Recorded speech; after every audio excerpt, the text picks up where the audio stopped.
Welcome to the Magic and Arts Alliance, a portal into the living world of occult creativity. I'm your host, Katherine Delrosso, a musician, artist, and professional tarot reader who has traveled to more than 20 countries in order to learn from and practice magic with witches, magicians, and visionary artists. In each episode, I sit down for intimate, in-depth conversations with creators who weave mysticism into their work.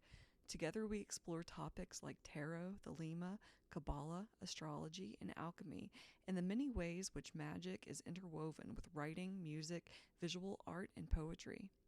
Whether you're just beginning your path or deepening your practice, the Magic and Arts Alliance welcomes you into the circle where the esoteric meets the creative.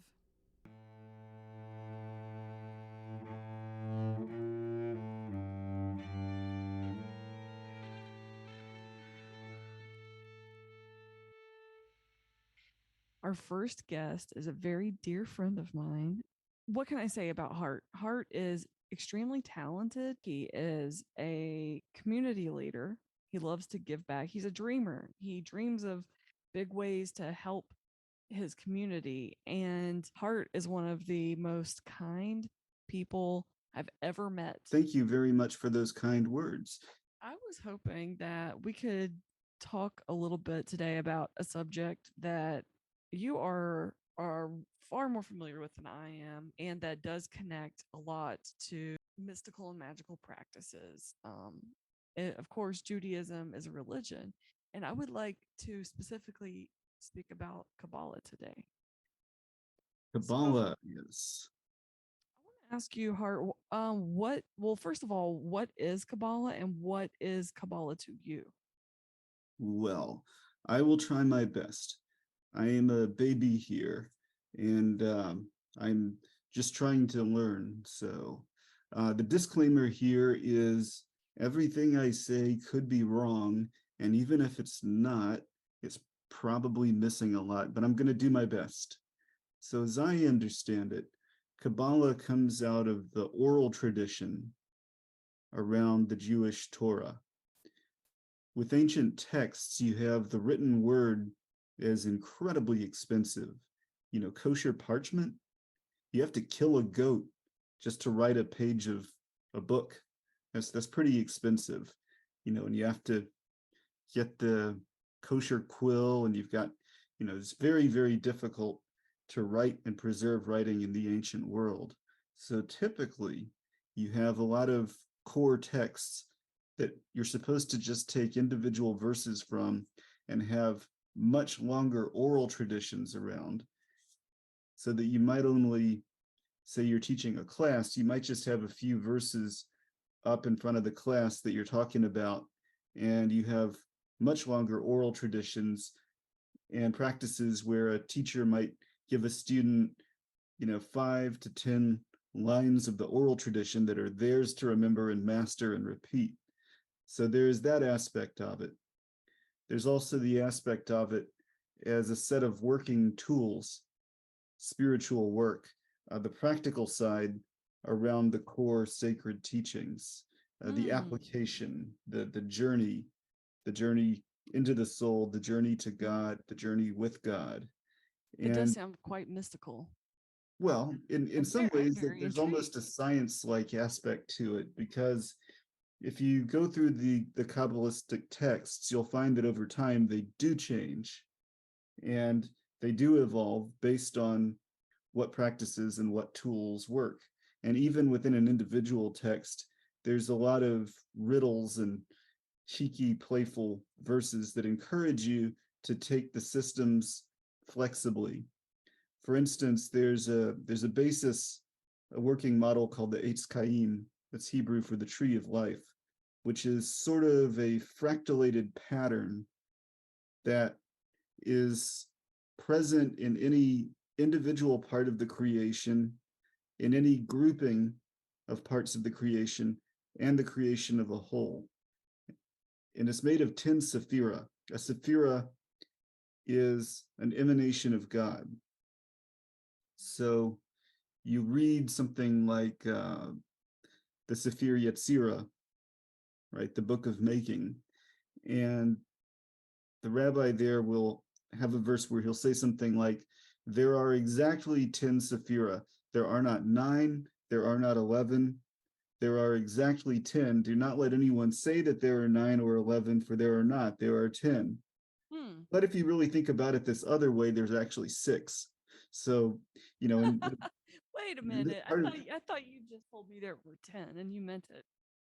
well, and this is an ancient Jewish mindset, which is very different from our modern sensibilities. You know what they say: two rabbis, three opinions. Oh. But yeah, it's what it's trying to do is gently encourage the reader to hold the systems, perhaps even a bit playfully, to use them as they work, to try them on in different ways. And if something doesn't work, you're free to do something else. You're free to adapt. However, what we have now has come out through millennia and is pretty time tested and effective. So Right. yeah. Well, So what you're there's saying really made me think of some other magical traditions where the student is encouraged to keep a journal and sort of keep a scientific log as to the prayers or the practices or the rituals that they've observed, and to watch closely what has changed, what is going on in their lives as they practice these different traditions.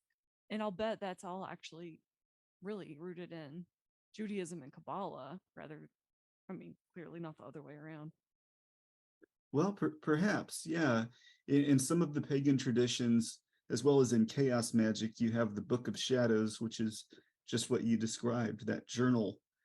And it's also another purpose of it, I know specifically in chaos magic, is when you're doing things like sigils that function by taking all of the intent and meaning and packing it away that the conscious mind forgets Mm-hmm. so that it moves into the unconscious.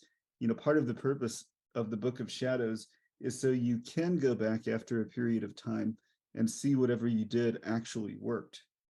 So yeah, there is that aspect of it. And yeah, that's a little bit, and what we now have as modern science, in fact, came out of these kind of traditions.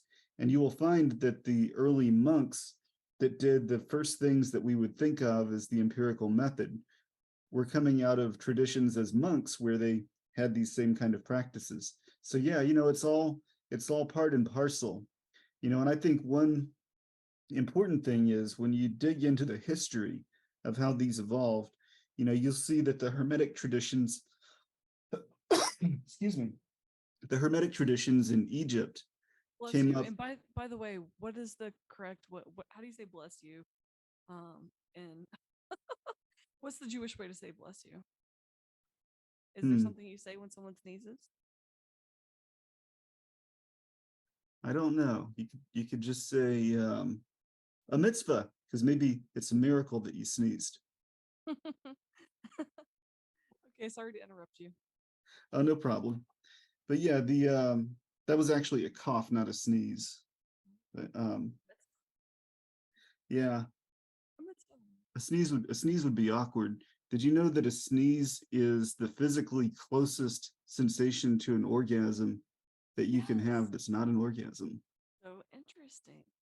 Yeah. Oh, and I think you told me this once before, and um I believe you were trying to say, how do you describe the sensation of sneezing? So it's you Oh just yeah, yeah. When we yeah, were when we were great. talking about what we mean, by mysticism, because it can seem very woo-woo and very whimsical, and very fantastical. But actually, when we talk about mysticism, we're just talking about that dimension of knowledge, which is inevitably subjective, which is to say, you know it by having the awareness. So, for instance, the mere fact that I presume you are conscious, but I can't really know. I'm deriving that just through my experiences, through my senses, through my understanding. And goodness knows they are subject to being tricked. I am wrong about things all the time. Sometimes I'm having a dream and I don't even realize I'm having a dream. So whoever I think I'm talking to and I think is a real conscious person is just some sub program conjured up by my brain. or I think I'm at a certain place and I'm not. Anything where you're relying on these external things is subject to error. But something that is where the awareness turns back in on itself, right? The eye of perception turns inward. You can't be mistaken about those things because there's not a translation between subject and object. They are one in those moments, and therefore you can't be wrong. So, for instance, if indeed you are conscious, you cannot be wrong that you are conscious. You could be wrong as to what you are and who you are. Mm-hmm. Again, you might be dreaming, but the fact Right. that you are something and you are aware of something because you are having that awareness, you can't be wrong about it. So, does that mean we should believe AI when they tell us that they're conscious? Well, I mean, what it means is we can't know, but Mm. we also can't tell if each other are conscious. For all I know, I'm the only conscious entity in reality, and maybe everything else is some kind of simulation I designed Yeah, for myself I to feel keep me like from. I feel like we've all had that thought at some point. I'm glad that you said it out loud. But you were mentioning the value of having the internal experience, and I'm curious to know how Kabbalah has helped you along those lines. Well, what it really where it's been most useful to me is taking all of this deep internal all of these things I've become aware of through spiritual working and putting them together in a way that I can rationally structure and understand them and relate them. So, in a strange way, it's helped me not so much to make mystical attainments as it is to take my spiritual dimension and understand and work with it in a concrete way. I started out, I think the first big hits I got in my spiritual life were actually in Buddhism, rather than anything Judeo-Christian. And I grew from there into Hinduism and Taoism. And then, I had my spiritual, my main spiritual events in my life. That kind of reminds me of like when you start playing music and it's like, well, it started on trumpet, and then I tried out saxophone for a while, and then now I discovered the guitar, and that's my main instrument. Well, yeah, it's not even so much that, but it's, the difficulty I had, in becoming this Jewish Christian thing that I am, was talking to other people, other Christians especially, and the ones that seemed the most serious about it would also say, oh, yeah, Buddhism is demonic. And when you meditate, you open yourself up to demons and all this stuff. Mm. And, I'm like, no, no, no, no, no. Quite the opposite. If you don't still yourself and you don't center yourself and you don't draw inward to where the external workings of your mind are kind of laid out for you as the more external thing than you realize, Mm. so that you realize that, for instance, you are not your thoughts, That's right, and so you important. are not your feelings. If you don't gain this inner self, then you're subject to be blown around by the wind. Mm-hmm. But then it's like, well, how do you make sense of all this? So, what, you believe the Tao Te Ching and you believe the Bible? It's like, yeah, because the Tao Te Ching is right. And what you're saying makes me think of Jesus a lot because he was a Jew, and he also introduced all of these radical ideas that were so similar to Buddhism in so many ways. Um, Jesus is such an interesting figure. Well, I think you can relate. I don't, maybe you can relate. Did you? Okay, let me ask you a question. I know that you are a Christian Jew. When did you come to Christianity? Is that something you've always practiced, or is that a newer part of your spirituality? No, it's not a newer part. Okay.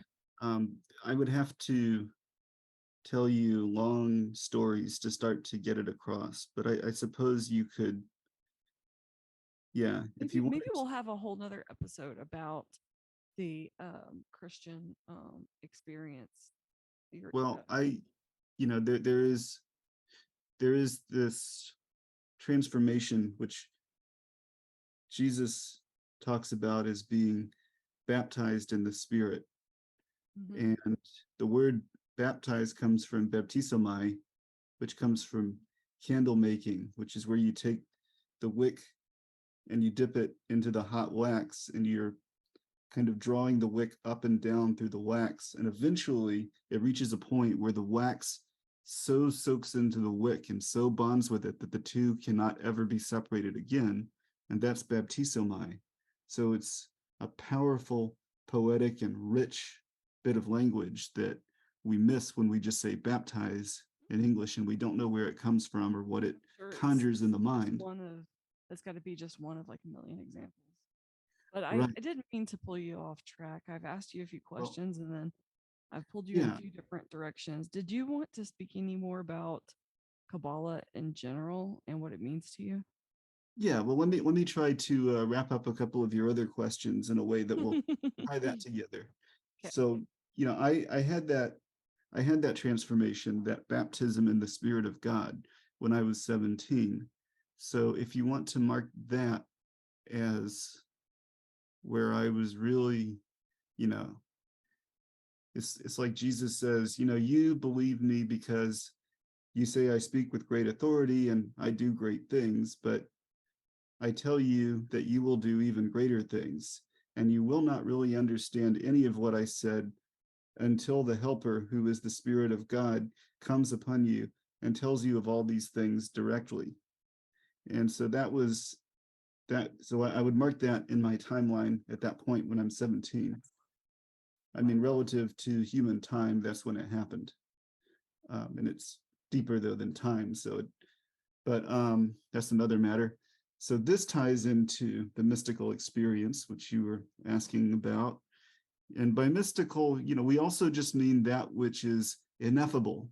And what does that fantastical woo-woo term mean? Well, it just means that if you haven't had it yourself, you can't describe it through language alone. And to this extent, I believe where we got into sneezes and orgasms before, there's a lot of experiences that by having them.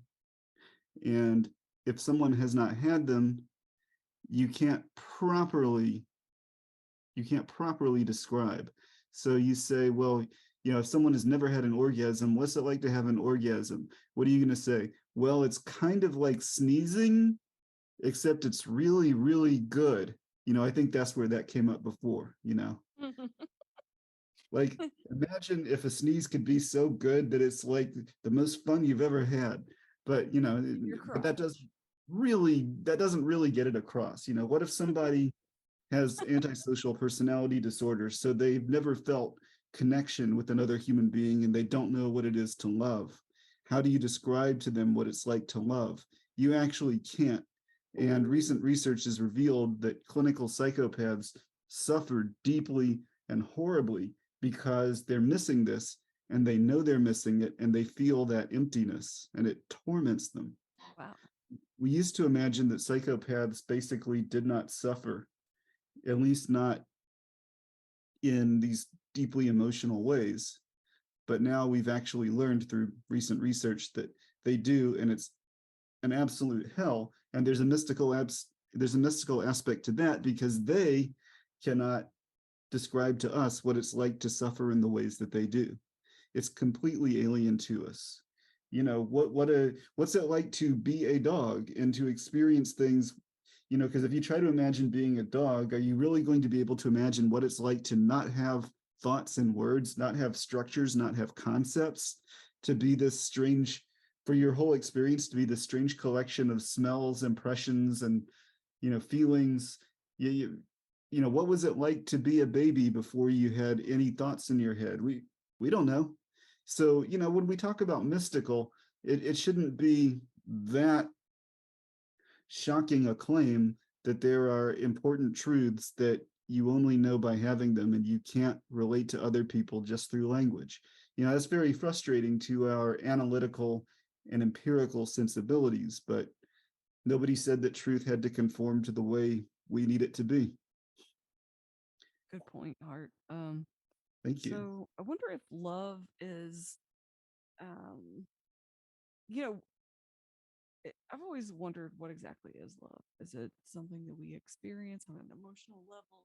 Is it acts of What is love? Baby, don't hurt me no more.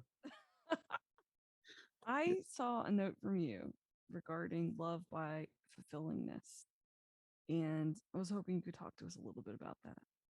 Oh, sure. Yeah, that's all right. So if you want a practical working tool from Kabbalah relating to mystical knowledge, even mystical knowledge of God, even spiritually beholding God, which is something that is not mistakable for anything else.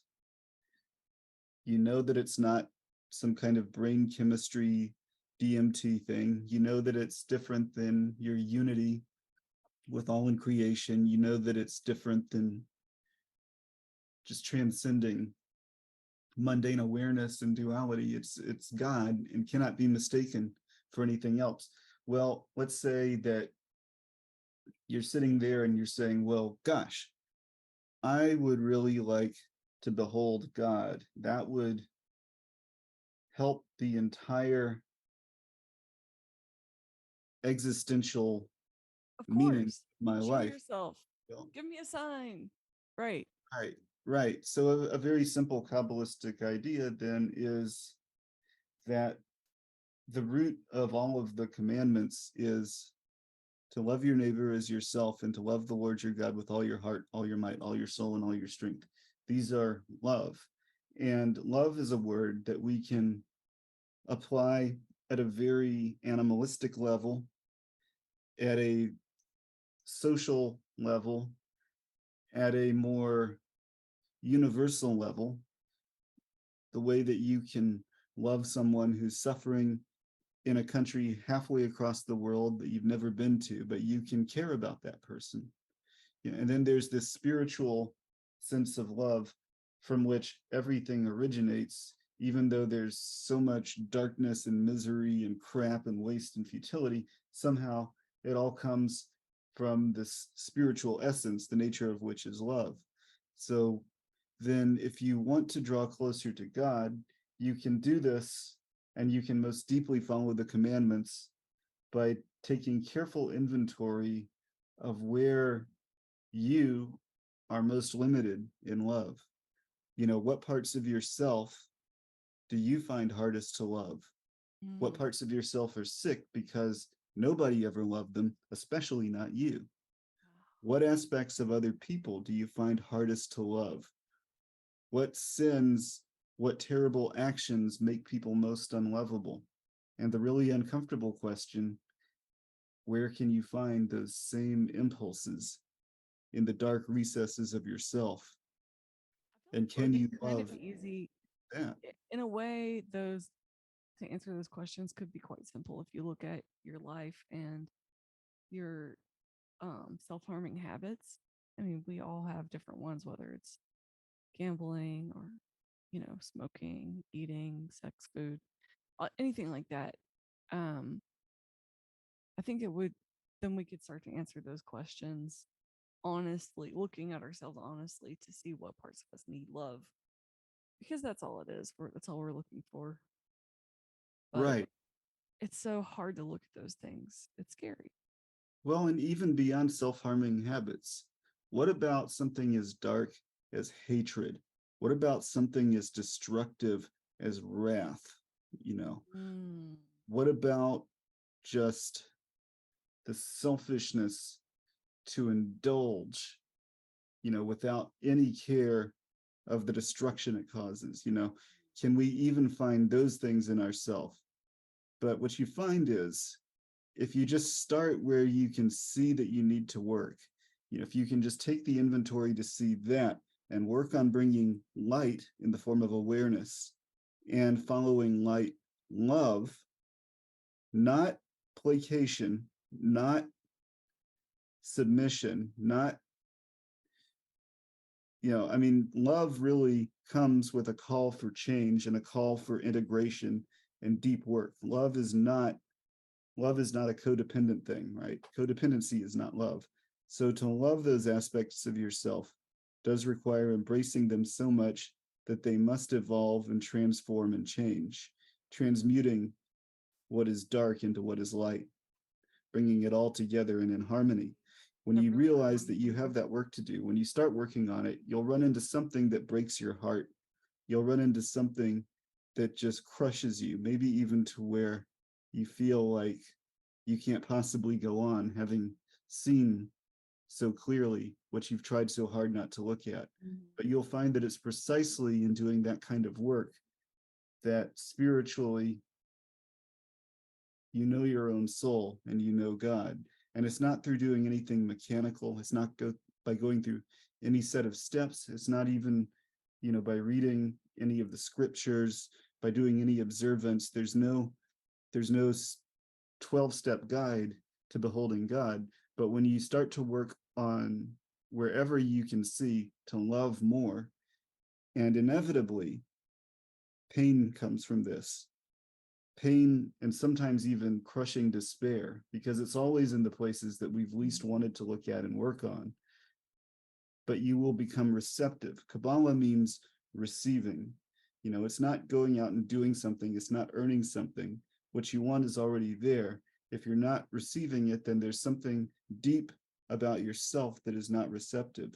And if you want to get to that part of yourself to where you are receptive, and the awareness will come if you're receptive, then you have to look at where you were blocked in love, because that's what blocks you from the nature and essence of your own soul. And it's on that level that you behold God.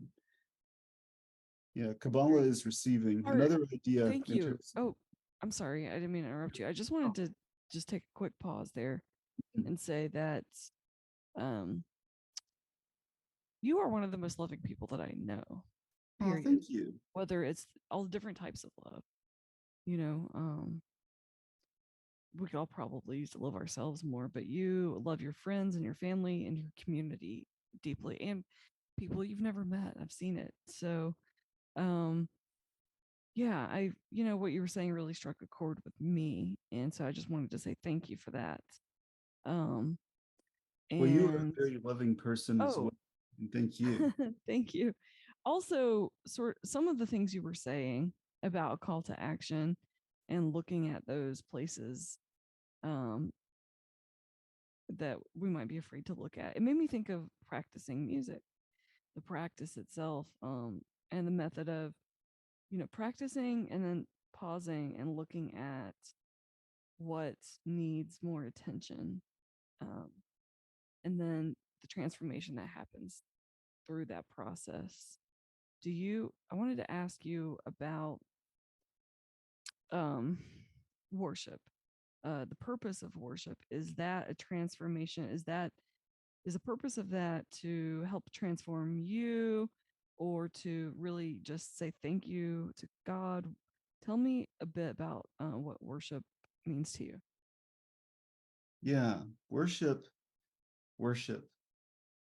is, to me, it's only valuable if it is a drawing in, and if it is innerly realigning, if it brings about the interchange in me that I need to know God, to do God's will, to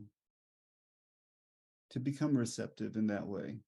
So to that end, I don't find, and I'm just speaking as myself here. I'm certainly not speaking for Kabbalah. I'm just speaking for Hart Deer. I don't find anything useful that does not move me to a state of awe and wonder, something that is not beautiful, perhaps even overwhelmingly so. Or if it's not awesome and wondrous, then it must be serene. It must be very still. It must be, it must bring about a state of profound peace. These are the surface emotions and states, but they do key into deeper states and becoming sensitive and aware of deeper things. So any kind of a worship that is so formal or ritualized that it feels empty, or where it feels like it's some kind of an act and a lot of hoopla without real personal lived in experience, I don't find useful. The Okay. the traditional Jewish Shabbat in the home, everyone is leading prayers, everyone is communicating and expressing themselves. In the ancient synagogues, you see all the seats, all the benches face in towards the center, and every adult, well, in some communities it's every adult, in a lot of them it's all the adult men, but there were the ones like in Nazareth, there were the ones where the women also participated. The adults are supposed to read from the Torah and comment on it, and even can do things like prophesy if a prophecy comes upon them. Now that's a pretty serious thing because, depending on where you are in ancient Israel, perhaps if you prophesy and it turns out to be wrong, then you're put to death for having taken the Lord's name in vain. But that's another matter. But the point is that, it's participatory and it's expressive and it's genuine and it's lived in, and it's not stodgy, nor is there a need to insert a lot of hype and hoopla, and wave one's arms around. Does Certainly, that maybe relate if to one your is music new, practice? Can but you if it apply the same becomes principles to ritualized, your? Well, I'm curious to know. I mean, it sounds to me like you can apply those same principles to your music practice, if not have that itself be the act of worship. sure. Well, I see music as inherently spiritual, and I see it as being important spiritual work, whether the musician or the audience is aware of that or not. Uh, because what do we mean by spiritual? And again, I think we might just say something as simple as that kind of inward journey, that turning the eye of awareness in. Oh, excuse me. Too much coffee, not enough water. Um, yeah, we have that inward looking vector. And with music, it's this mysterious expression where we can take an inner state, excuse me, whether it's an emotional state, whether it's something more subtle than an emotional state, a state of consciousness from being in a certain circumstance, from being a certain way. And somehow the melodies and harmonies and rhythms convey an impression of that inner state. And then if the listener is sensitive to that, it's like a lock and a key. It opens that inner door of perception and contact with the listener. And it makes this very beautiful mirrored exchange between the musician and the listener. I prefer, rather than fan or something, I prefer the artist, the audience, the musician, the listener, the giver, the receiver, whatever it may be, because it's an active, much like I feel the best worship is very engaging, and there's feedback and there's uh, there's dynamic response. Likewise, between the musician and the listener, there is a mirroring. They're both giving and receiving from each other. And that it's when those connections are made that the music becomes something which is ineffable, mystical, something that if you haven't experienced it, Mm-hmm. nobody's going to be able to describe it to you. That's right. You have to know it by having it. And I Mm. believe we come to music looking for that contact. I believe we all do. Everybody has a story where a certain artist or a certain song saved their life. I don't know if I know anybody who doesn't say that. Well, what does Wow. that mean? What saved their life? What happened? It's some kind of that deep contact, that sharing of this deeply intimate interpersonal state through this mysterious medium. And it does connect and click and unlocks those inner doors and makes this connection that we need to survive. That's rock and roll. Dude, I swear over the weekend I was at a party and I love reggae music. Well, the song came on that saved my life, and it was like, oh my god, I just love hearing you say that because it is true. And what a gift to be able to create music. Wow. Yeah, Which song was everything that? that you've said. I'm sorry, what? Which song was that? Well, it's a song called Chase the Devil and Chase the Devil. Chase the Devil. Um, it's a reggae tune, and I am actually looking up to see. Yeah, this particular one, it's Max Romeo, the Upsetters. So if you get a chance to check that out, please do. But Max Romeo, The mm, Upsetters. mm-hmm, Chase yeah, the Devil. Chase the Devil. Yeah, Cool. that's a great tune. Oh my Well, I know god. your taste in music, so the fact that it's such an important song to you immediately elicits curiosity. Thank you. I mean, reggae isn't for everybody, but it is for everybody. I don't know whether you know it or not. Maybe one day you'll come around to it. But on the topic of songs, you have a very important song and music video and project and story that I want to share with our listeners.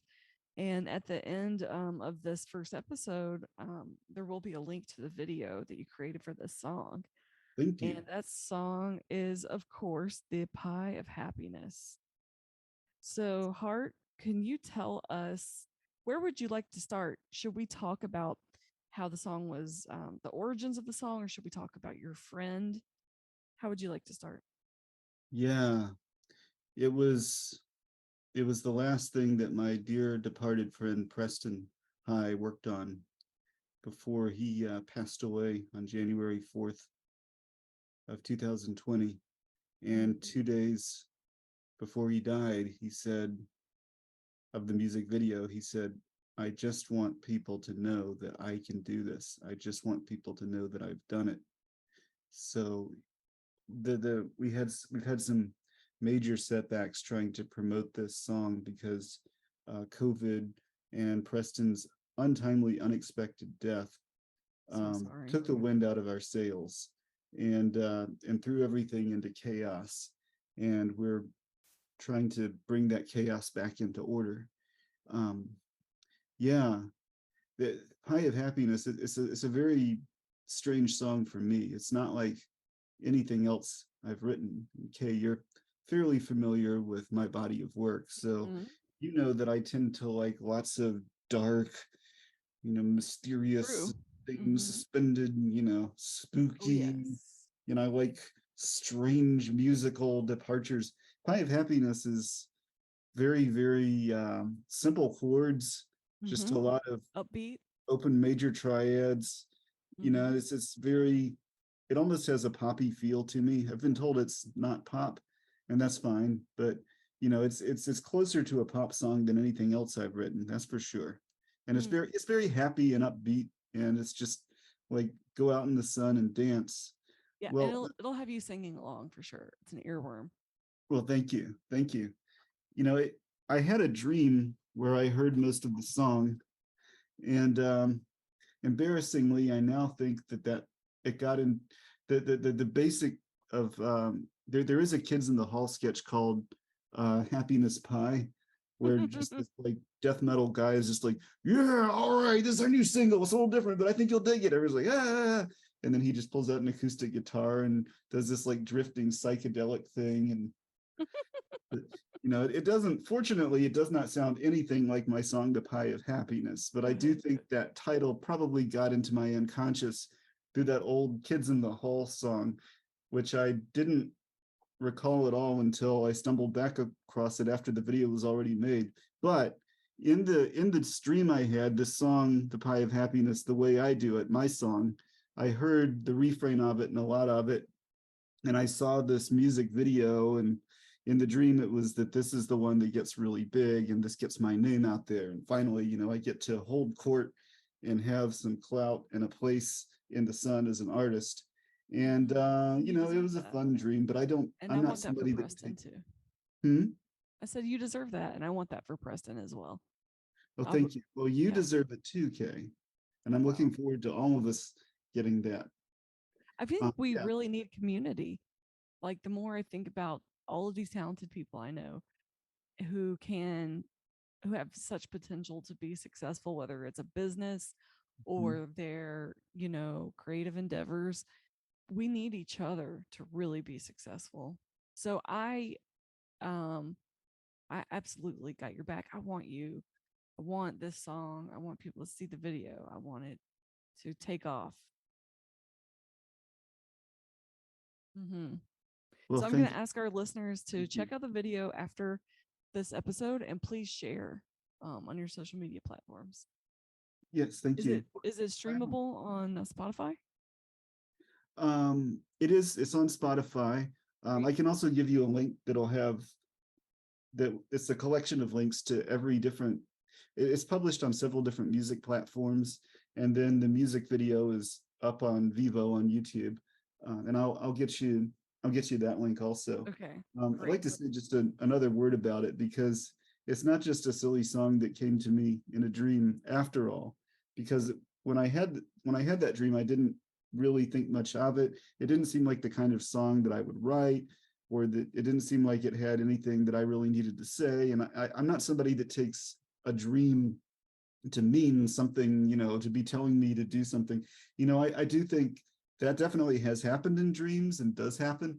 And at the same time, I think most dreams are just kind of brain garbage and just sort of like whimsically cycling through random stuff and, pulling from certain accustomed themes. So I didn't take it to mean anything. And it had this refrain, it's nice to be nice.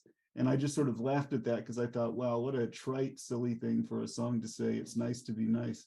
Was my brain just trying to amuse me with the silliest, most trite thing a song could possibly say?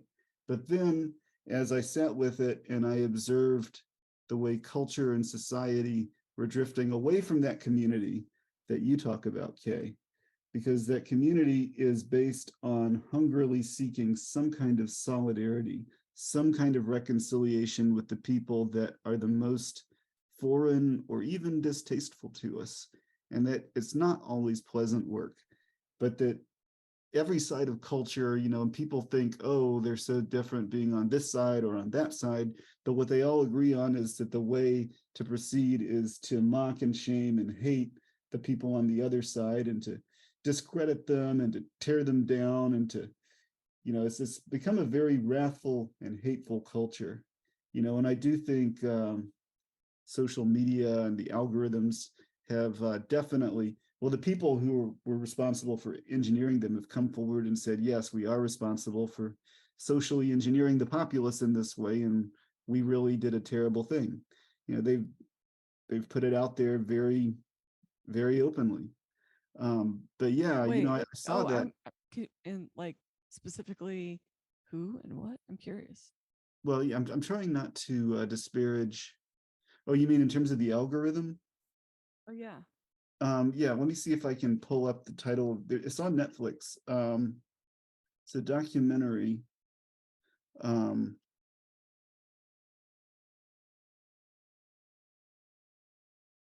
The Social Dilemma. Oh. Yeah. Um, you will see the architects of the algorithms for all the major social media sites. They have repented of what they have done, and they've admitted Wow. that the algorithms deliberately coax people to get addicted to negative thoughts and negative emotions, because those are Oh. easier to elicit, and that keeps people hooked and keeps them engaged and keeps Wow. them from clicking off and keeps them scrolling. And it's so much easier to elicit those negative feelings than positive, so therefore the algorithm favors them.